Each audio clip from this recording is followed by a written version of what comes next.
2000 ప్రాంతంలో వేశాను. 25 ఏళ్ళైనా ఇంకా పూర్తి కాలేదు. ఇమ్మీడియట్గా పూర్తి చేస్తాం. తోటపల్లి రిజర్వాయర్కి నేనే ఆ రోజు ఫౌండేషన్ వేసి మళ్ళీ నేనే పూర్తి చేశాను. మళ్ళీ వదిలేశారు. కుడి కాలువ గజపతి నగర్ కాలువలు పూర్తి చేస్తాం. ఇంకో పక్కన ఈ జిల్లాలో మీరు కొన్ని విషయాలు కూడా చెప్పారు. ఇప్పటికే మీరు ఒక్కసారి ఆలోచిస్తే మొత్తం ఉత్తరాంధ్రలో రాబోయే రోజుల్లో అనేక అభివృద్ధి కార్యక్రమాలు చేస్తాం. Visakhapatnam steel plant కాపాడాం. 11,440 కోట్లు ఇప్పించాం. ఇంకో పక్కన విశాఖపట్నంలో ఏదైతే రైల్వే జోన్ కూడా తీసుకొచ్చాం.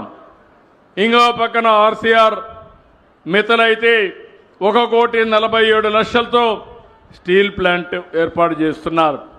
విశాఖపట్నం ఒక ఐటీ క్యాపిటల్గా తయారవుతుంది.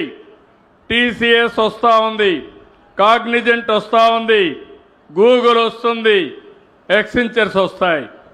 ప్రపంచ స్థాయి కంపెనీలకన్నింటికీ కేంద్రంగా ఉంటుంది. భోగాపురం ఎయిర్పోర్ట్ వస్తుంది. మీ ఊరికి భోగాపురం పోవాలంటే 1 గంటలో పోవచ్చు.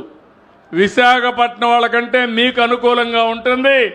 ఇది విజయనగర అభివృద్ధికి పెద్ద ఎత్తున దోహదం చేస్తుందని చెప్పి కూడా నేను మీకు తెలియజేస్తున్నా.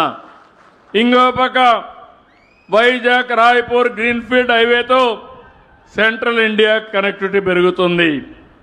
ఇంకో పక్క మీరు ఒక్కసారి చూస్తే నేను చెప్పిన అన్ని ప్రాజెక్టులు పూర్తి చేసి ఉత్తరాంధ్ర సుజల స్రవంతిని కూడా పూర్తి చేసి గోదావరి నుంచి వంశధారకు అనుసంధానం చేస్తాం. ఇంత మునిపి మన వంశధార నాగావళి అనుసంధానం చేశాం. ఇప్పుడు నాగావళి నుంచి వేదవతి వరకు తీసుకొస్తాం. అదే మరి ఉత్తరాంధ్ర సుజల స్రవంతి పైకి తీసుకొచ్చి వేదావతి కలిపి మొత్తం వంశధార వరకు తీసుకుపోతామని చెప్పి కూడా నేను మీకు తెలియజేస్తున్నా. దీనివల్ల మీకు నీటి ఎద్దడి లేదు. ఇప్పుడే మన మిత్రులు ఒక రిక్వెస్ట్ కూడా చేశారు.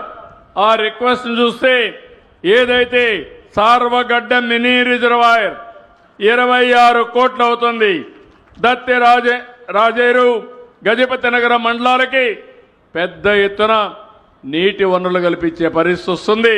27 కోట్లు అవుతుంది. అయినా పర్వాలేదు, 2 సంవత్సరాల లోపల పూర్తి చేసి మీకు నీళ్లు ఇచ్చే బాధ్యత ఈ ప్రభుత్వాన్ని.